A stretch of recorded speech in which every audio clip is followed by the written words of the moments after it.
Everyone, मैं ज्योति पारिक और आपका हमारे महाविद्यालय श्रीमती मोहरी देवी तापड़िया कन्या महाविद्यालय के इस यूट्यूब चैनल पर एक बार फिर से स्वागत है। पिछले वीडियो में हम अपने बीए सेकेंड ईयर में जो हमारे आर्थिक और संसाधन भूगोल है उसमें हम लॉस के अवस्थिति मॉडल के बारे में हम पढ़ रहे थे।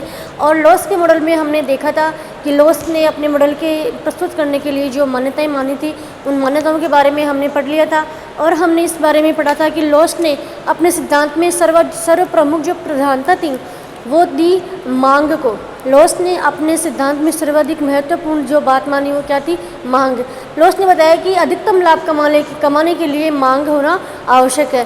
किसी भी वस्तु की किसी भी वस्तु की अगर ज़्यादा मांग होगी उतना ही उसमें प्रॉफिट होगा। ठीक है, तो इसलिए इसका मतलब है कि लॉस ने माना था कि अधिकतम लाभ कमाने के लिए अधिकतम मांग आवश्यक है।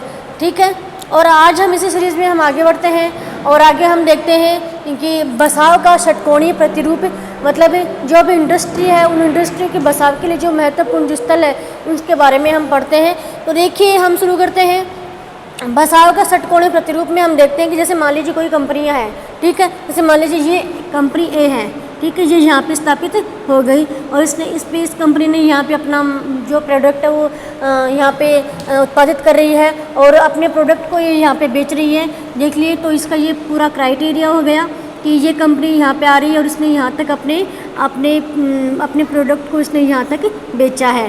ठीक है, उसके बाद कोई दूसरी कंपनी आ रही है और दूसरी कंपनी जैसे मान लीजिए ये बी कंपनी है, इसने यहाँ तक अपने प्रोडक्ट को बेच दिया है।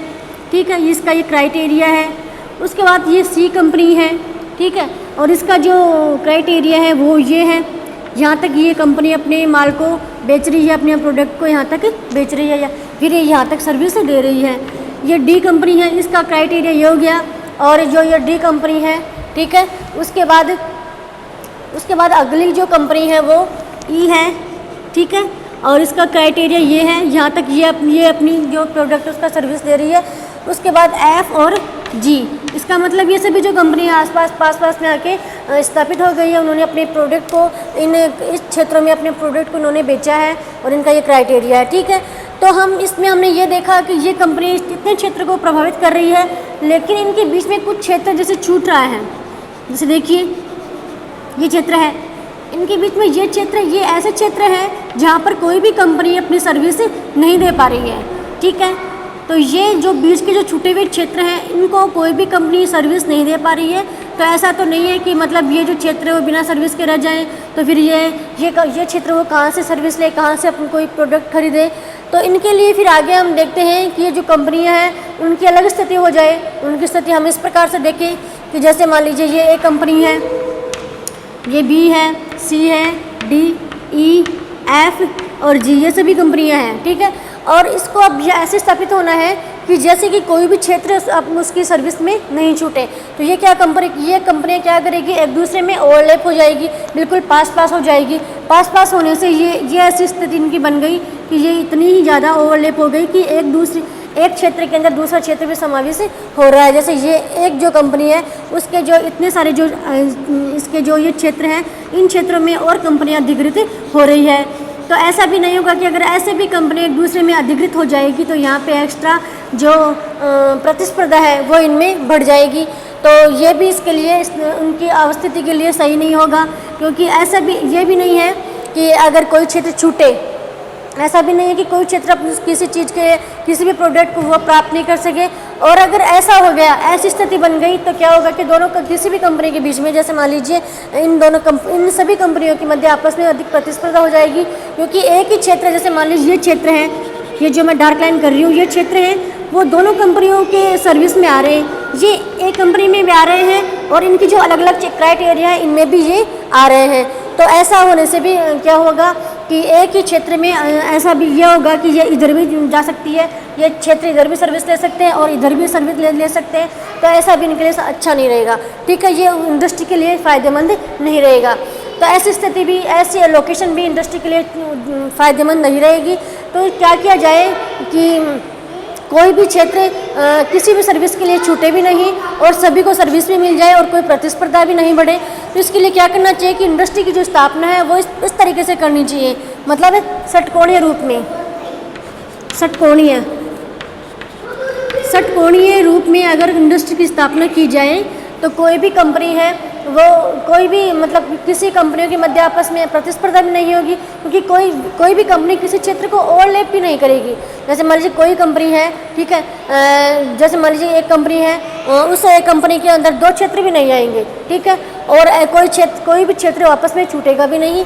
तो इस प्रकार से ऐसी लोकेशन इंडस्ट्री की होनी चाहिए जिस तरीके से, जैसे बिल आप देख सकते हैं इसमें कोई भी क्षेत्र आपस में छूट रहा नहीं है और सभी क्षेत्र को इसमें सर्विस मिल रही है। तो सबसे अच्छी जो लोकेशन होगी इंडस्ट्री की स्थापित करने के लिए तो वो कौन सी होगी? षटकोणीय प्रतिरूप है वो सबसे अच्छा इंडस्ट्री की स्थापना करने के लिए रहेगा। इसमें आप देख सकते हैं कि ऐसे अगर षटकोणीय रूप में इंडस्ट्री की स्थापना की जाएगी तो सभी इंडस्ट्री के लिए फ़ायदेमंद होगा और कोई भी जो क्षेत्र है वो अपनी सर्विस में नहीं छूटेगा। तो इस प्रकार से ये अपने इंडस्ट्री को अपनी स्थापित करने के लिए इस लोकेशन को अपनाना चाहिए, ठीक है। तो ये बताया था लॉस ने अपने अवस्थिति मॉडल में कि किसी भी इंडस्ट्री को स्थापित करने में कौन सा जो बसाव है वो ज़्यादा फायदेमंद रहेगा। तो हमने देखा कि जो बसाव का जो षटकोणीय प्रतिरूप है वो ज़्यादा फायदेमंद रहेगा, ठीक है। इस प्रकार से हमने बसाव के जो षटकोणीय प्रतिरूप है इसके बारे में हमने समझ लिया है। अब हम आगे चलते हैं और आगे हम देखते हैं बाजार की सीमा में परिवर्तन। आगे हम देखते हैं बाजार की सीमा में परिवर्तन। देखिए बाजार की सीमा में परिवर्तन कैसे होता है। जैसे मान लीजिए बाजार का एक क्राइटेरिया है और उसमें जो परिवर्तन है वो किस प्रकार से होता है, कहाँ तक उसका क्षेत्र है, उसके क्षेत्र में परिवर्तन किस तरीके से होता है, इसके बारे में हम देखेंगे। देखिए बाजार की सीमा में परिवर्तन, इसके बारे में हम समझते हैं, ठीक है। जैसे मान लीजिए कोई कंपनी है, जैसे मान लीजिए ये कंपनी ए है, ठीक है, और ये एक कंपनी है जो इसका जो क्राइटेरिया है वो ये है, ये यहाँ तक अपने माल का अपने जो प्रोडक्ट है या फिर अपना जो माल है वो बेच रही है, ये इस क्षेत्र को यहाँ तक के क्षेत्र को सर्विस दे रही है, ठीक है। ये इसका क्राइटेरिया हो गया। आप देखिए किसी भी वस्तु का इसने जो प्राइस है वो रेट कर रखी है 1000 रुपये, ठीक है। 1000 रुपये इसने किसी वस्तु की मूल्य कर रखा है और 1000 रुपये जब इसने वस्तु का मूल्य कर रखा है तो इसका जो क्राइटेरिया है वो है 10 किलोमीटर तक। 10 किलोमीटर तक के लोग इस वस्तु को खरीदने के लिए आ रहे हैं, ठीक है। अब क्या हुआ कि इस कंपनी ने उसी वस्तु का प्राइस बढ़ा दिया। क्या किया इस कंपनी ने? 1200 रुपये इस वस्तु का प्राइस कर दिया। तो क्या हुआ कि मूल्य वृद्धि करने से मांग में कमी आई। ये कोटेशन हमने पहले वीडियो में पढ़ा था कि मूल्य में वृद्धि करने से मांग में कमी आती है, क्योंकि उसी वस्तु का मूल्य अगर बढ़ जाता है तो मांग में और कमी आएगी, तो कमी आने से इंडस्ट्री को घाटा होगा। तो क्या हुआ कि अगर इसी कंपनी ने उसी वस्तु का सेम वस्तु का प्राइस बढ़ाकर 1200 रुपये कर दिया तो इसका जो क्राइटेरिया वो हो गया केवल 8 किलोमीटर, ठीक है। अगर वस्तु महंगी मिल रही है तो श्योर है, निश्चित है कि कोई नहीं खरीदेगा, तो उसका जो क्राइटेरिया वो भी कम हो जाएगा और केवल 8 किलोमीटर तक के लोग ही इस वस्तु को खरीदने के लिए आ रहे हैं, ठीक है। फिर देखिए आगे अलग कंपनी आई है, ठीक है, ये कंपनी है बी, ठीक है। इसका क्राइटेरिया है तो ये यहाँ तक था, ठीक है। ये भी इसका जो क्राइटेरिया वो है, ये 10 किलोमीटर तक अपनी वस्तु को बेच रही है। फिर क्या हुआ कि अब देख लीजिए हमें ये 10 किलोमीटर तक पहले एक कंपनी है वो बेच रही थी, फिर इसका मूल्य वृद्धि करने पर केवल 8 किलोमीटर तक इसका एरिया रह गया, केवल 8 किलोमीटर तक, ठीक है। अब ये जो एरिया बच गया, ये 2 किलोमीटर का जो ये एरिया बच गया, इस एरिया को इस कंपनी ने क्या किया? अधिग्रहित कर लिया। तो इसका क्राइटेरिया इतना हो गया, ठीक है, और इसका क्राइटेरिया घट गया। क्यों? क्योंकि इसने उस वस्तु के मूल्य में वृद्धि कर दी और इसी ने जो वस्तु 1000 रुपये की थी वो इसने पहले भी 1000 रुपये की रखी और उसने बाद में भी 1000 रुपये की रखी। तो जैसे मान लीजिए इसका पहले क्राइटेरिया 8 किलोमीटर था और इसका क्राइटेरिया बढ़ के 12 किलोमीटर हो गया। क्यों? क्योंकि इसका 2 किलोमीटर का जो एरिया था वो इसने ले लिया, इसने अधिग्रहित कर लिया। क्योंकि इसकी जो मूल्य में वृद्धि थी वो उसने वही रखी, उसने मूल्य में वृद्धि बढ़ा दी। और इसने अगर मूल्य में वृद्धि बढ़ाएगा तो इसके पास कौन लेने जाएगा? सीधी सी बात है, कोई नहीं लेगा। तो इसने क्या किया, इस क्षेत्र के जो लोग हैं उन लोगों ने क्या किया, इस कंपनी से अपना माल खरीदना शुरू कर दिया और इसका जो क्राइटेरिया है वो बढ़ गया। ठीक है, इस प्रकार से बाजार की सीमा में परिवर्तन हो गया। जैसे देख लीजिए, पहले तो इसकी जो सीमा थी, पहले तो इसे एक कंपनी की सीमा कितनी थी? इतनी थी, ये इतनी इसकी सीमा थी। ठीक है, और जब इसका मूल्य में इसने परिवर्तन किया तो इसकी सीमा केवल इतनी ही रह गई।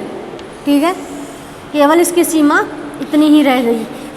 ठीक है, तो इस प्रकार से पहले इसकी सीमा इतनी थी और इसका घट के इतनी सीमा केवल इतनी सी रह गई। इस प्रकार से मूल्य परिवर्तन करने से सीमा में परिवर्तन निश्चित रूप से हो जाता है। ठीक है, इस प्रकार से ये हमने लॉस का जो अवस्थिति का जो मॉडल था वो हमारा आज कंप्लीट हो गया है और आने वाली वीडियो में हम एक नए टॉपिक लेके आएंगे। तब तक के लिए धन्यवाद।